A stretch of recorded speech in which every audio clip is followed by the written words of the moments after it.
जंतर मंतरवरील आंदोलन देशविरोधी संविधानाविरोधात हत्यार म्हणून वापर केलेला आंदोलन। आरएसएसचे सहकार्यवाह अतुल लिमये यांचा आरोप, तर लिमयेंचं वक्तव्य मोहन भागवतांना मान्य आहे का, राऊतांचा सवाल।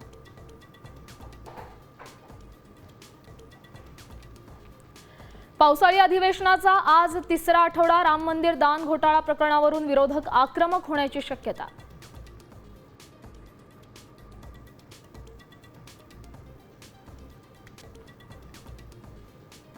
माझा पुतण्या आज ना उद्या पंतप्रधान होईल, देवाभाऊ पुस्तक प्रकाशनावेळी देवेंद्र फडणवीसांच्या काकांचा विश्वास, तर फडणवीसांकडे दैवी शक्ती, मंत्री चंद्रकांत पाटलांचं वक्तव्य।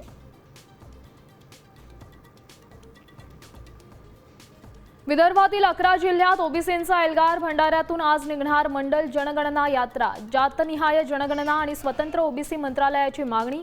विजय वडेट्टीवार सहभागी होणार।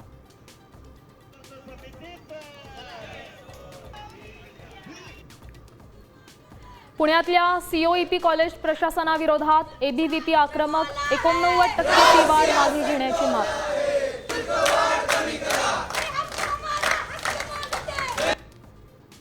पुढील 5 दिवस राज्यात अनेक जिल्ह्यांना पावसाचा येलो अलर्ट। मुंबईसह कोकण किनारपट्टी, मध्य महाराष्ट्र, विदर्भात जोरदार पावसाची शक्यता।